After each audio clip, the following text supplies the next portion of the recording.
یا ایھا الذین آمنوا ادخلوا فی السلم کافہ، ایمان والو تم اسلام کے اندر پورے کے پورے داخل ہو جاؤ. ہمیں اسلام کے اندر پورے کے پورے داخل ہونا ہے.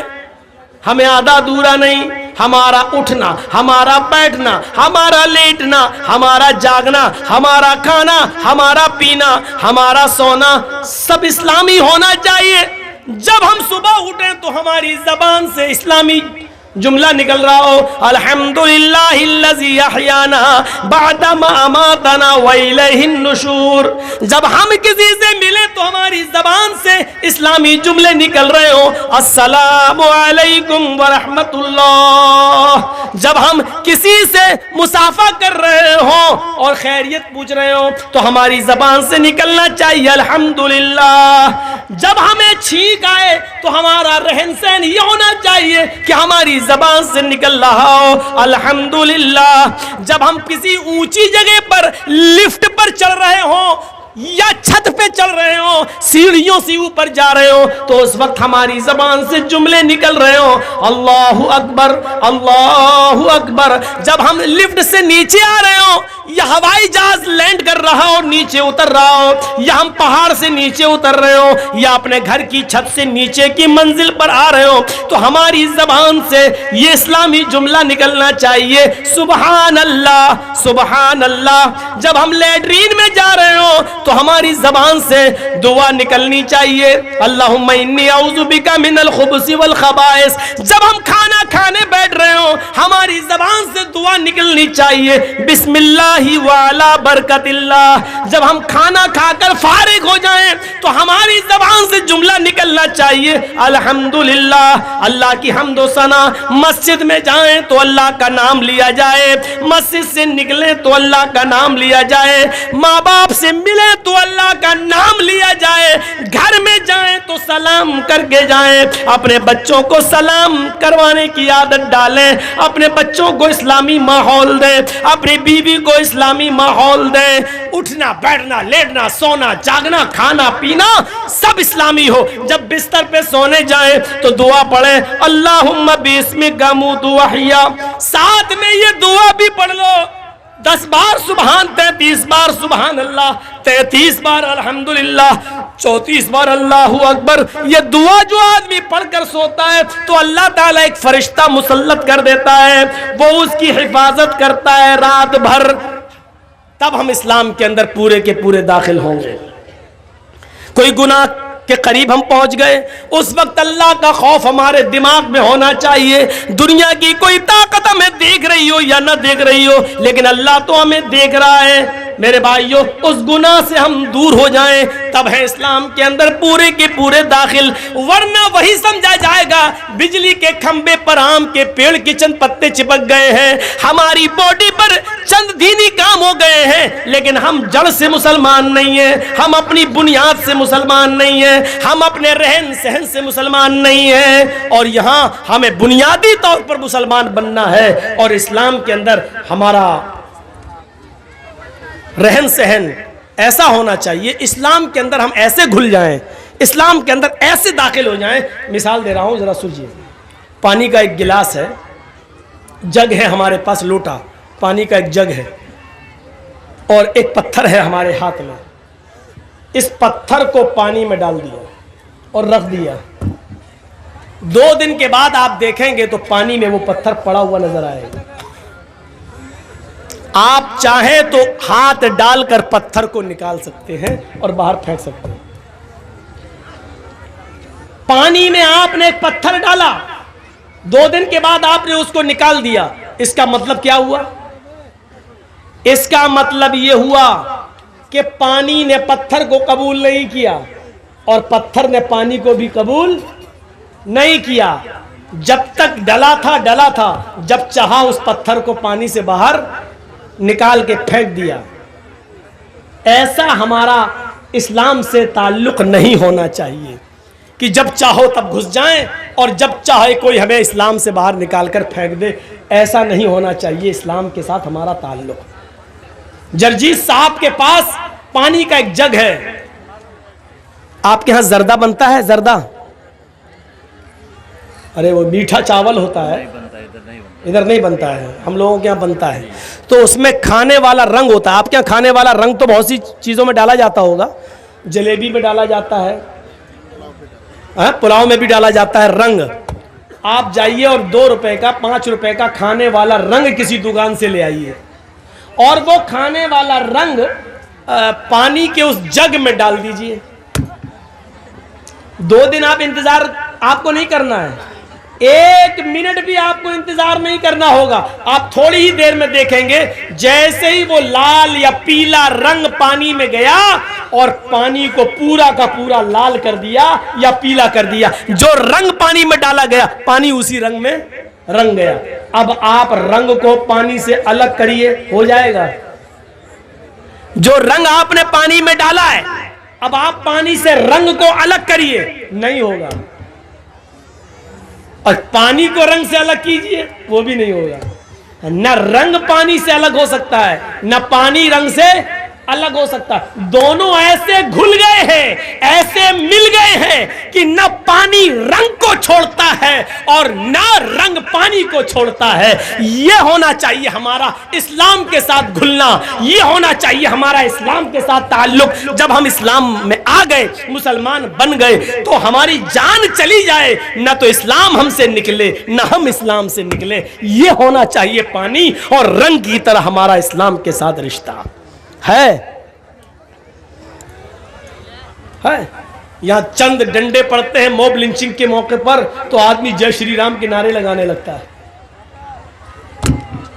حالانکہ وہ موت کا ڈر ہوتا ہے, وہ تو جس کے اوپر بیتتی ہے وہی جانتا ہے, میں یہ نہیں کہہ رہا ہوں. لیکن ہمارا تعلق اسلام کے ساتھ یہ ہونا چاہیے کہ ایسے ہم اسلام میں گھل جائیں اور اسلام ہم میں ایسے گھل جائے کہ ہم کو اسلام سے دور کیا جائے یا اسلام کو ہم سے دور کیا جائے تو نہ ہو. ہر حال میں ہم, اور اس کی جیتی جاگتی مثال حضرت سمیہ کا وہ واقعہ جب ان کے دونوں پیر باندھ دیے گئے اور دونوں ہاتھ باندھ دیے گئے اور سمیہ سے کہا گیا, ایک نیزہ لایا گیا اور کہا سمیہ دیکھ, محمد کے رب کو چھوڑ دے, جن کو تو پہلے مانتی تھی انہی کو اپنا معبود مان لے. تو سمیہ نے کیا کہا, ہاشا و کلا, ہرگز نہیں. ابو جہل نے وہ نیزہ نکالا, ابو جہل نے وہ نیزہ اٹھایا اور پورا کا پورا سمیہ کے جسم میں, سمیہ کی شرمگاہ کے اندر, سمیہ کے پیشاب کے راستے میں پورا کا پورا وہ نیزہ داخل کر دیا, ادھر سے ڈالا اور اس طرف نکال دیا. سمیہ کے ہاتھ پیچھے سے بندھے تھے, وہ بوڑھی عورت تھی, آسمان پر نظریں ڈالتی ہے. اس موقع پر بھی اس کی زبان سے یہ نہیں نکلا اے اللہ تو میری مدد کر یا مجھے بچا لے. اس نے اپنی زندگی کے بارے میں نہیں کہا, اس نے دعا بھی مانگی تو یہ دعا مانگی, یا ربی ثبت قدمی علی دینک یا ارحم الراحمین. اے ارحم الراحمین, اے رحم کرنے والے, اے ہمارے رب, اس کا نیزہ میری شرمگاہ کو پار کر گیا ہے, اس کی دی ہوئی تکلیف سے کہیں میں اسلام نہ چھوڑ بیٹھوں, کہیں دین نہ چھوڑ بیٹھوں. اے اللہ مجھے میرے دین پر جمع دینا, مجھے میرے دین پر ثابت رکھنا. اے اللہ اس کی دی ہوئی تکلیفوں سے کہیں میں دین نہ چھوڑ بیٹھوں, کہیں تکلیفوں سے تنگ آ کر میں دین قربان نہ کر دوں. اس موقع پر بھی وہ اپنے دین کی سلامتی مانگ رہی ہے. یہ ہے اسلام میں رنگنا. سمیہ کو ستایا گیا لیکن سمیہ اسلام نہیں چھوڑ رہی ہے, اسلام سمیہ کو نہیں چھوڑ رہا ہے. یہ زندگی ہونی چاہیے ہماری اسلام لانے کے بعد اور اسلام کے ساتھ. لاکھ دنیا کوشش کرے. ابھی جا رہے ہو نا تقریر کے بعد, کل شادی ہوگی ہمارے بچے کی, ہم 3 لاکھ روپے مانگیں گے. اس تقریر کا اثر کل پتا چل جائے گا کتنا اسلام ہمارے اندر آیا ہے. اپنے بیٹے کی شادی میں لڑکی والے سے 2 لاکھ روپے ہم مانگیں گے, 3 لاکھ مانگیں گے, موٹر سائیکل مانگیں گے. آپ دیکھ لیجئے گا یہ اسلام ہماری زندگی کے اندر ہے. یہ اسلام سمیہ کا اسلام دیکھو. اور اس کے بعد 2 اونٹ منگائے گئے. ایک اونٹ کا چہرہ پورب کی طرف کر دیا گیا, دوسرے اونٹ کا چہرہ پشچم کی طرف کر دیا گیا. یہ پیر سمیہ کا اس اونٹ سے باندھ دیا گیا اور دوسرا پیر سمیہ کا دوسرے اونٹ سے باندھ دیا گیا. ایک اونٹ کا چہرہ پورب کی طرف, ایک کا پشچم کی طرف. سمیہ کے دونوں پیر بندھے ہیں, ہاتھ تو پیچھے سے پہلے ہی بندھے ہوئے تھے. ابو جہل نے کوڑا اٹھایا, آئے سمیہ ابھی ان اونٹوں کو بھگاؤں گا اور تو چیر دی جائے گی. تیرے پیر ایک ادھر ایک ادھر چیر دیا جائے گا اور بیچ سے تیرے 2 ٹکڑے کر دیے جائیں گے. اب بھی تو محمد کا دین چھوڑ دے, اب بھی تو اسلام چھوڑ دے. سمیہ نظریں آسمان پہ ڈال کے کہتی ہے, اے ابو جہل مجھے پاگل سمجھ رکھا ہے کیا؟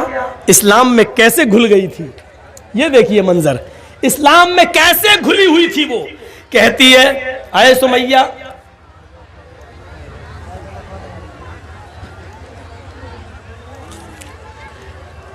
سمیہ کا حال دیکھیے آپ, کیسے گھلی ہوئی تھی وہ اسلام کے اندر, کیسے کتنی اسلام کے اندر اسلام اس کے دل میں گھر کر گیا تھا. سمیہ کیا کہتی ہے, اے ابو جہل وہ دیکھ. ابو جہل نے کہا کیا؟ کہا تجھے نہیں دکھ رہا ہے؟ کہا نہیں. ارے وہ جنت ہے جنت. آئے ابو جہل کیا جنت دیکھ کر بھی کوئی پلٹ سکتا ہے؟ اے ابو جہل جو جنت میں دیکھ رہی ہوں اور جس جنت کی خوشبو میری ناک تک آ رہی ہے اس کو تو محسوس نہیں کر رہا ہے, وہ تیری ناک تک نہیں آ رہی ہے. آئے ابو جہل کوڑا تیرے ہاتھ میں, جلدی مار. ابو جہل کہتا ہے سمیہ تجھے اپنی موت کا ڈر نہیں ہے؟ سمیہ مسکرا کے کہتی ہے ابو جہل جلدی مارنا ان اونٹوں کو, جلدی بھگا ان اونٹوں کو. جتنی دیر تو ان اونٹوں کو بھگانے میں لگا رہا ہے قسم ہے کعبے کے رب کی اتنی دیر مجھے جنت میں جانے میں لگ رہی ہے. اس منظر کو دیکھ کر آپ کیا کہیں گے میرے بھائیوں, وہ کیسے اسلام کے اندر رچ گئی تھی, بس گئی تھی. کیسے, کیا چیز تھی اس کے اندر جو اسلام اس کے اندر گھر کر گیا تھا. اس تکلیف کو دیکھ کر بھی وہ پلٹی نہیں, گھومی نہیں. اور ابو جہل نے غصے میں اونٹوں کو بھگا دیا. ابن سعد کے الفاظ ہیں طبقات کے اندر کہ سمیہ کے بیچ سے 2 ٹکڑے ہو گئے, سر بچ گیا, یہاں سے ایک جسم کا حصہ الگ ہو گیا اور ایک حصہ سر کے ساتھ بچ گیا. لیکن مرتے وقت سمیہ کے چہرے پہ مسکراہٹ باقی تھی. ابو جہل نے پتھر اٹھا کر اپنے سر پہ مارنا شروع کر دیا. لوگوں نے کہا یہ کیا کر رہے ہو, پاگل ہو گئے ہو؟ کہتا ہاں میں پاگل ہو گیا ہوں. سمیہ کا سب کچھ چھینا, اس کی جان تک چھینی, اس کو موت کے گھاٹ بھی اتارا, لیکن پھر بھی سمیہ جیت گئی, میں ہار گیا. مرتے وقت بھی مسکرا رہی ہے, دیکھو مجھے چڑھا رہی ہے. مرتے وقت بھی وہ بالکل پس مردہ نہیں ہوئی, مرتے وقت بھی ہنستے ہوئے مری. اس نے تو مجھے للکار دیا ہے, اپنی جان ہنستے ہوئے دے دی ہے. دنیا کیا کہے گی آنے والے دنوں میں نے ظلم بھی کیا تو ایک بوڑھی عورت کے اوپر ظلم کیا. میں نے جس بوڑھی عورت پہ ظلم کیا ابو جہل اس کی ہنسی اور اس کی مسکراہٹ بھی نہیں چھین سکا. میرے پیارے ساتھیوں, یہ ایمان تھا جو سمیہ کے اندر, یہ اسلام تھا جو سمیہ کے اندر گھل گیا تھا. ایک آج ہمارا اسلام ہے جو جلسوں کے بعد ابھی پتا چل جائے گا, یہاں سے نکلیں گے اور جائیں گے اسی وقت ہمیں پتا چل جائے گا کہ ہمارا اسلام کیا ہے. میرے پیارے ساتھیوں, ادخلوا فی السلم کافہ, جب اسلام کے اندر داخل ہوئے ہی ہو تو پورے کے پورے داخل ہو جاؤ. قرآن کہتا ہے قرآن کہتا ہے یا ایھا الذین آمنوا لا تلہکم اموالکم ولا اولادکم عن ذکر اللہ ومن یفعل ذلک فاولئک هم الخاسرون۔ ایمانو والو، تمہیں تمہارے مال اور تمہیں تمہاری اولادیں کہیں اللہ کے ذکر سے غافل نہ کر دے، جو ایسا کرے گا وہ بہت بڑا نقصان اٹھائے گا۔ وَأَنفِقُوا مِمَّا رَزَقْنَاكُم مِّن قَبْلِ أَن يَأْتِيَ أَحَدَكُمُ الْمَوْتُ فَيَقُولَ رَبِّ لَوْلَا أَخَّرْتَنِي إِلَىٰ أَجَلٍ قَرِيبٍ فَأَصَّدَّقَ وَأَكُن مِّنَ الصَّالِحِينَ۔ موت کے وقت آدمی کی جو تمنا ہوتی ہے، موت کے وقت آدمی کی جو خواہش ہوتی ہے، وہ قرآن پیش کر رہا ہے۔ کیا کہے گا؟ اللہ کہتا ہے اس موت کے آنے سے پہلے اللہ کے راہ میں خرچ کر دو۔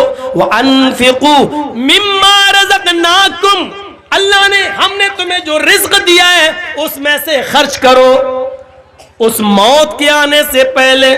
أَن يَأْتِيَ أَحَدَكُمُ الْمَوْتُ، اس موت کے آنے سے پہلے کہ جب تم میں سے کسی کو آئے، فیقول، اور اس وقت جب فرشتے کو وہ اپنی آنکھوں سے دیکھ لے کہ یہ میری روح قبض کرنے آیا تو چیخ پڑے فَأَصَّدَّقَ وَأَكُن مِّنَ الصَّالِحِينَ، مجھے تھوڑی سی مہلت اور مل جاتی، میں صدقہ اور خیرات کر لیتا۔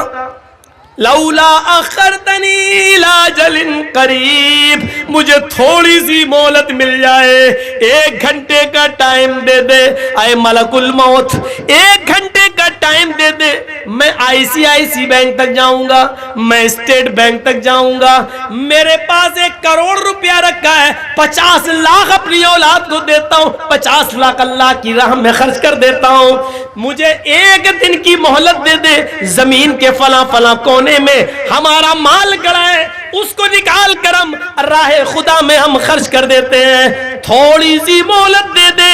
فَأَصَّدَّقَ، صدقہ کرنے کا ٹائم دے دے، خیرات کرنے کا ٹائم دے دے، مدرسوں میں زکوٰۃ دینے کا ٹائم دے دے، 1 دن کی مہلت دے دے، 2 دن کی مہلت دے دے، تاکہ میں صدقہ و خیرات کر لوں، مرتے وقت آخری وقت میں نیک لوگوں میں ہو جاؤں۔ آواز آئے گی نہیں نہیں، ہرگز مہلت نہیں دی جائے گی۔ وَلَن يُؤَخِّرَ اللَّهُ نَفْسًا إِذَا جَاءَ أَجَلُهَا، جب کسی کی موت کا وقت آ جاتا ہے، جب کسی کا فکس ٹائم آ جاتا ہے تو اب اس کو مہلت نہیں دی جاتی ہے، ہرگز نہیں۔ اللہ لالچی نہیں ہے، اب 50 لاکھ کے لیے، 1 کروڑ کے لیے تجھے 1 دن کی مہلت دے دے گا، نہیں نہیں، اب تیری موت کا وقت آ چکا ہے، اب تجھے مہلت نہیں دی جائے گی، بالکل نہیں۔ میرے پیارے ساتھیوں، مہلت مل چکی ہے اور ابھی مل رہی ہے، کوئی بھروسہ نہیں ہے موت کا، اس سے پہلے خرچ کر لو، صدقہ دے دو، خیرات کر لو، جو چیز تمہیں کرنا کر لو، ابھی جو تم دے دو گے وہی تمہارا ہے، جو خرچ کر لیا وہی آپ کا ہے، جو آپ کے پاس ہے وہ آپ کا نہیں ہے، جو آپ کے پاس ہے وہ آپ کا نہیں ہے، جو خرچ کر چکے ہو اللہ کی راہ میں وہ آپ کا ہے، کیونکہ وہ ایک جگہ جمع ہو چکا ہے۔ فرمایا جناب محمد رسول اللہ صلی اللہ علیہ وسلم نے بادروا بالاعمال سبعا هل تنتظرون الا فقرا منسیا او غنى مدغیا او مرضا مفسدا او حرما مفندا او موتا مجہزا، 7 چیزوں کے آنے سے پہلے نیک اعمال میں جلدی کرو، 7 چیزوں کے ظاہر ہونے سے پہلے نیک اعمال میں جلدی کرو۔ اگر تم غریب ہو تو امیر بننے سے پہلے نیک اعمال کرو۔ هل تنتظرون الا فقرا منسیا، کیا تم اگر تم امیر ہو، اگر تم دولت مند ہو تو ایسی فقیری کا انتظار مت کرو جو تمہیں الا فقرا منسیا، هل تنتظرون الا فقرا منسیا، کیا تم ایسی فقیری کا انتظار کر رہے ہو جو تمہیں سب کچھ بھلا دے؟ پیسہ ہے، دولت ہے، ابھی آپ سردیوں میں گرم کپڑے لے سکتے ہو، گیزر لا سکتے ہو، گرم پانی سے نہا سکتے ہو، گرم کپڑے لا کر فجر میں جا سکتے ہو، ابھی پیسہ ہے تمہارے پاس، کیا تم غریبی کا انتظار کر رہے ہو؟ جب سب چھن جائے گا تب جاؤ گے نیک عمل کرنے، جب کچھ نہیں رہے گا تب جاؤ گے؟ تو غریب ہونے سے پہلے نیک اعمال کر لو۔ او غنن مدغیا، اگر فقیر ہو تو ٹائم ہی ٹائم ہے تمہارے پاس، وقت ہی وقت ہے، نیک اعمال کر لو۔ کیا امیر ہو جاؤ گے تب نیک اعمال کرو گے؟ ایسے امیر جو تمہیں سرکش بنا دے۔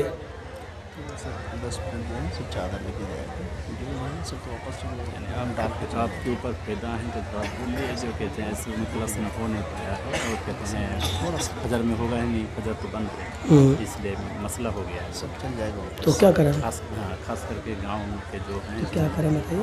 ایسے بولیے جو پیدا ہیں تو لیجیے، کہتے ہیں بیچتے ہیں چاول، اور یہاں کچھ لوگ ہیں ان کو بولتے ہیں خاص کر کے آپ سے ملنے کے لیے۔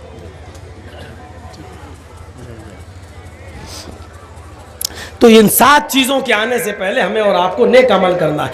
اگر امیر ہو تو غریبی سے پہلے، غریب ہو تو امیری سے پہلے۔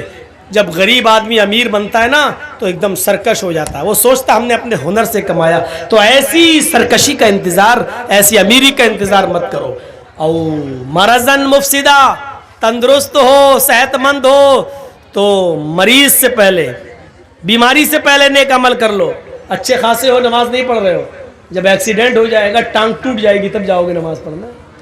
او حرمن مفندا، جوان ہو عبادت کر لو۔ کیا ایسے بڑھاپے کا انتظار کر رہے ہو جو تمہاری عقل خراب کر دے؟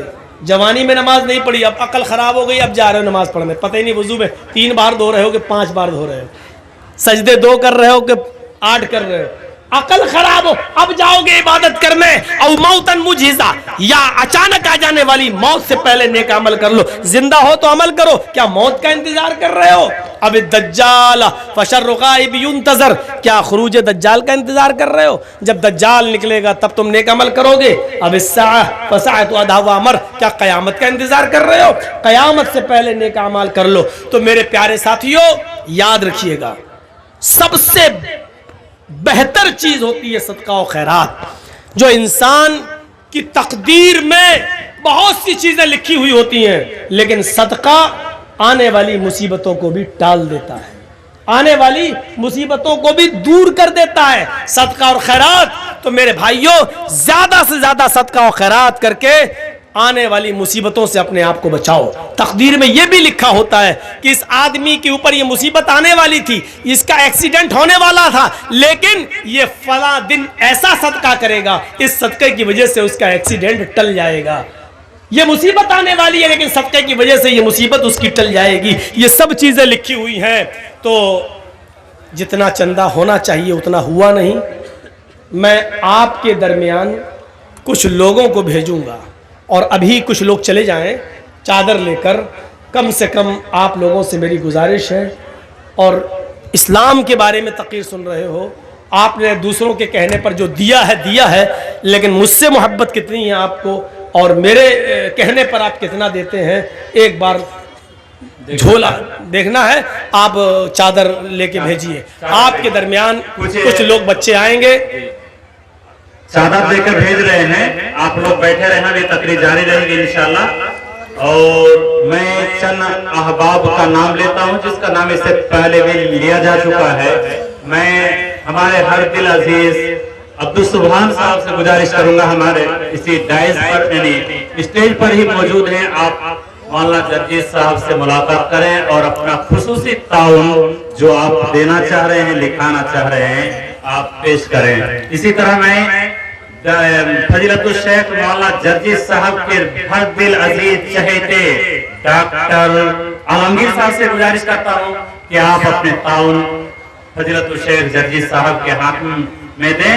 اسی طرح میں جناب شریف الحق بالو گولا سے گزارش کروں گا، آپ اسٹیج پر تھے، ابھی جہاں بھی ہیں آپ سے گزارش آپ اسٹیج میں آئیں۔ اسی طرح ہمارے پورو مکھیا صداقت علی صاحب سے بھی گزارش کرتا ہوں کہ آپ اسٹیج میں آئیں۔ اسی طرح حاجی خلیل الرحمن صاحب اور جتنے بھی گاؤں کے ماسٹر حضرات ہیں تمام سے گزارش کرتا ہوں کہ آپ وقت کے نزاکت کو دیکھیں، وقت بہت ہی کم ہے۔ آپ سے گزارش بلا تاخیر آپ اپنے قیمتی تعاون فضیلت الشیخ مولانا جرجیت صاحب کے ہاتھ میں دے کر ثواب دارین حاصل کریں۔ تو میں عرض یہ کر رہا تھا کہ ان 7 چیزوں کے آنے سے پہلے ہمیں نیک اعمال کرنا چاہیے.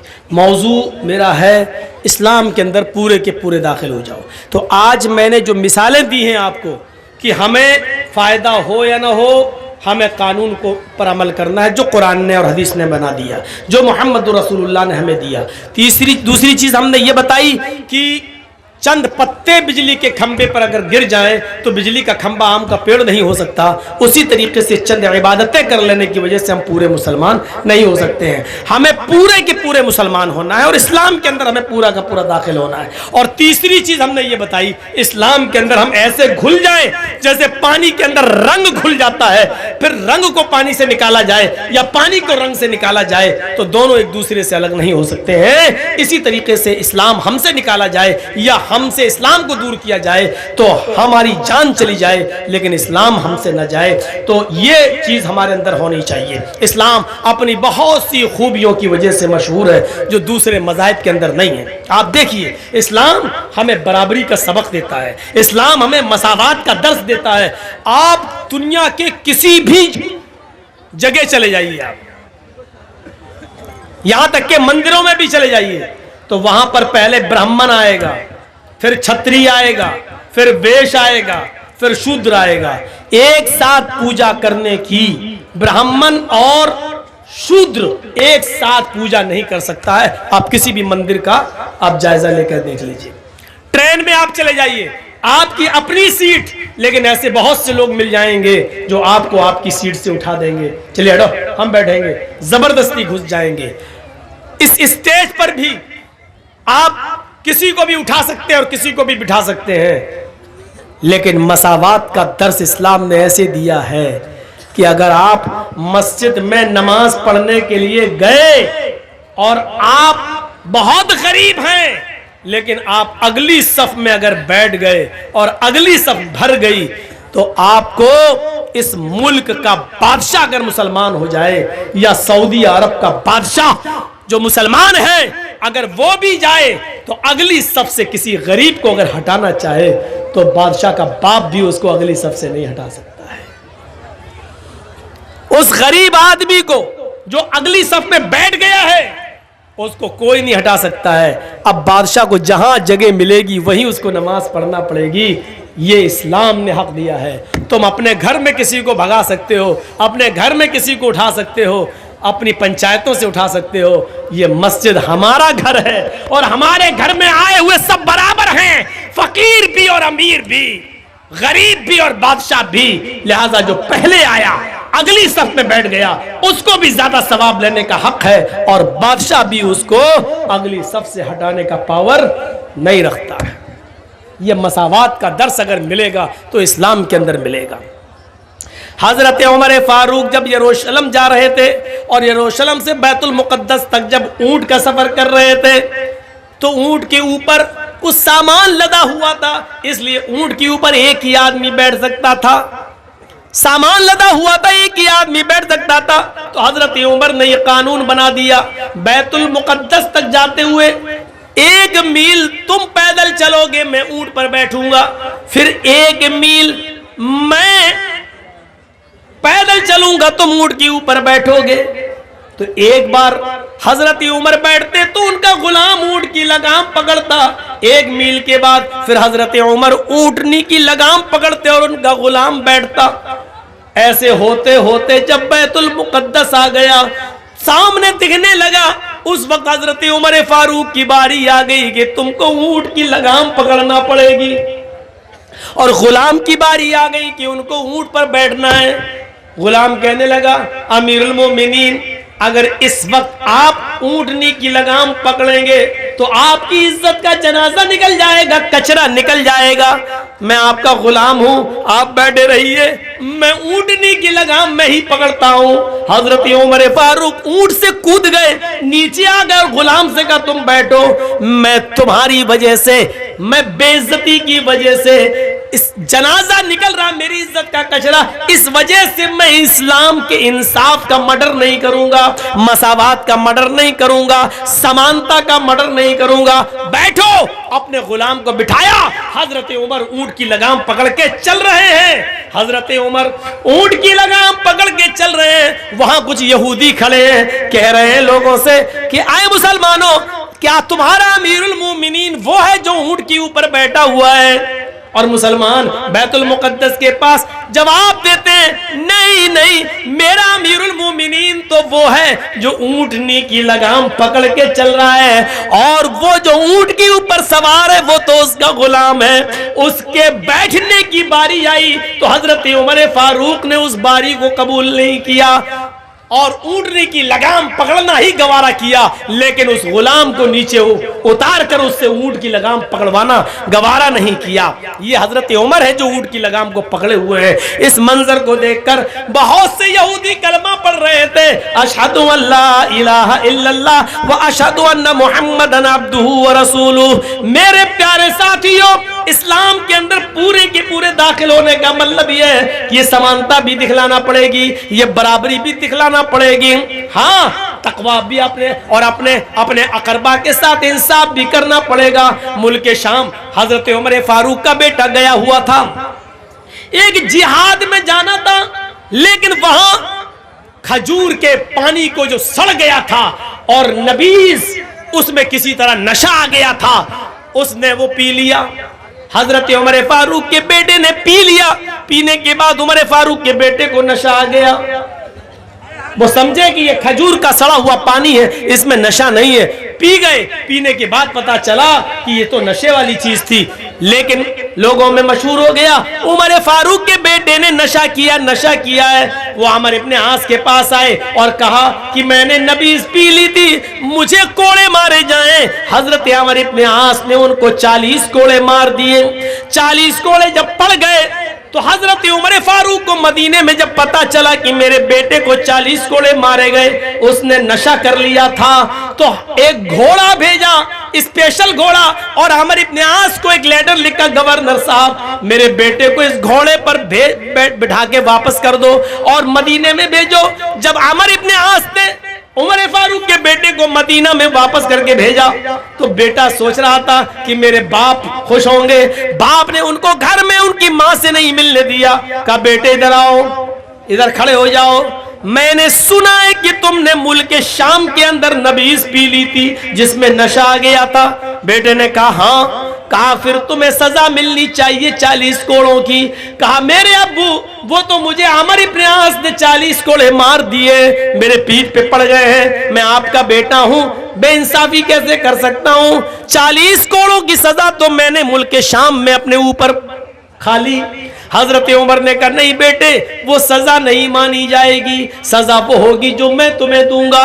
پھر 4 جلاد متعین کیے اور چاروں کے ہاتھ میں ایک ایک کوڑا دے دیا، اور ایک جلاد سے کہا 10 کوڑے مار کے تم ہٹ جانا، پھر دوسرا جلاد مارے گا، دوسرے سے کہا 10 کوڑے تم مار کے ہٹ جانا، پھر تیسرا مارے گا، تاکہ جو کوڑوں کی سختی برابر رہے اور کوئی تھک نہ جائے۔ اس لیے ایک آدمی 40 کوڑے نہیں مارے گا، بلکہ 4 جلاد زور زور سے 40 کوڑے ماریں گے۔ جب 40 کوڑے پڑ گئے تو بیٹے نے کہا ابو کیا یہ بے انصافی نہیں ہے کہ 40 کوڑے میں نے ملک شام میں کھائے، پھر یہاں آنے کے بعد بھی مجھے 40 کوڑے مارے گئے، آخر